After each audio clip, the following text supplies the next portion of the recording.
আমরা কিতাবে পড়ছি বাজান, ওই যে একটু আগে বললাম আল্লাহ পাক যাদেরকে একবারে কাছে বসাবেন তা করে কি বলে মনে আছে নি? নবীজি বলছে আনা মিনাল মুকাররাবিন।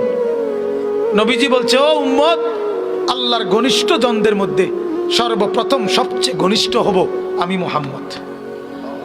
হাসরের ময়দানে মাওলা আমার জন্য আল্লাহ তার সিংহাসনের পাশে আবার আমার জন্য আসন নির্ধারণ করবেন, বসে বসে তা আল্লাহর নবীকে আল্লাহ তাআলা বলবেন বন্ধু এই আসনে বসেন। কিতাবে আছে বাজান, নবীজি সাল্লাল্লাহু আলাইহি ওয়াসাল্লাম, একটু মনোযোগ দিয়ে শুনেন এই কথাটা। আল্লাহর নবী নিজে আয়েশা, নবীর জন্য যে আসন সিংহাসন হাসরের মাঠে, নবীজি আয়েশা এটার সামনে এরকম হাত রাখবেন, হাত, কিন্তু বসবেন না। আল্লাহ তাআলা বলবেন বন্ধু এই আসন তো আপনার জন্য, বন্ধু বসেন না, আপনি বসবেন না। তো আল্লাহর নবী বলবেন রব্বুল আলামিন আমার জন্য বলাতে তো হাত রাখছি, আমার এটা তো আমি গ্রহণ করছি, আপনি দিয়েছেন বলে, কিন্তু আমি বসবো না মাওলা। আল্লাহ বলবেন কেন বসবেন না? আল্লাহর নবী বলেন রব্বুল আলামিন আমি যদি বসে যাই হাসরের এই বিরাট ময়দানে আমার উম্মতের জন্য দৌড়াবে কে? আমার কোথায় কোন উম্মত গুনার কারণে নাফরমানির কারণে আটকে যায় কিনা? আমি যদি না ছুটি, আমি যদি না দৌড়াই, আমি বসে গেলে আমার উম্মতের জন্য দৌড়বে কে?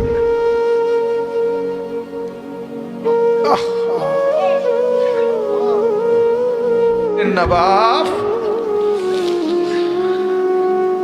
চিনা দরকার ছিল যাকে, চিনলেন না তাকে। হায় যুবক, বন্ধুকে চিনলা না, দুশ্মনকেই বন্ধু বানাইলা, দুশ্মনকেই বন্ধু বানাইলা। আপন বন্ধু যিনি তাকে চিনলা না, দুশ্মনকেই গ্রহণ করলা। চেহারায়, সুরতে, চলনে বলনে, আচারে উচ্চারণে বেঈমান যেভাবে সাজায় দেয় তুমি তাকেই গ্রহণ করলা যে তোমার বন্ধু। কি কথা এটা নবী কেমনে বললেন? আরে আরো শুনেন মিয়া, হাদিসে আছে আল্লাহ তাআলা জিবরাইল ফেরেশতাদেরকে পাঠাবেন আমার বন্ধুকে কবর থেকে প্রথম হাসরের ময়দানের জন্য তোলো। তখন জিবরাইল আলাইহিস সালাম, মিকাইল, ইসরাফিল, আজরাইল, চার ফেরেশতা মদিনার রওজায় নবীর কবরের সামনে আসবে। আর ফেরেশতারা একজন আরেকজনকে বলবে তুমি ডাকো নবীকে। সবাই বলবে না, শেষ পর্যন্ত বলবে জিবরাইল তোমার সাথে নবীর মহব্বত বেশি, তুমি বেশি আসছিলা গেছিলা দুনিয়াতে, তুমি ডাক দাও, আমরা সাহসে কুলায় না। জিবরাইল তখন ডাক দিবি ইয়া রাসূলুল্লাহ আপনি ওঠেন, হাসরের ময়দানের জন্য আপনি দাঁড়ান। আল্লাহর কসম বাপ কসম, হাদিস আছে নবীজি সাল্লাল্লাহু আলাইহি সাল্লাম বলেন আমার উম্মত আমি নবী তখন এই কবর থেকে উঠেই কপালের বালু মুছতে মুছতে আল্লাহর নবী বলবেন জিবরাইল আমার উম্মত কোথায়? আমাকে নেওয়ার জন্য আসে নাই নাকি তারা জাহান্নামে চলে গেছে?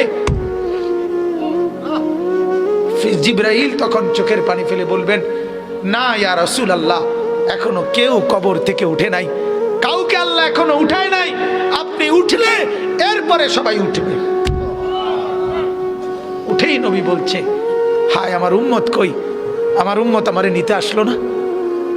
ওই যে এয়ারপোর্টে আমরা মাদ্রাসায় দেখি এই ভুক্তভোগী আমরা মাদ্রাসার ছোট ছোট ছেলে পড়ে যে আমার মাদ্রাসায়, প্রায় মায়েরা বাচ্চাদের মা ছুটি নিতে আসে, তার বাবা বিদেশ থেকে আইব, এয়ারপোর্টে নিতে কইছে, ছেলেটারে কি করতে কইছে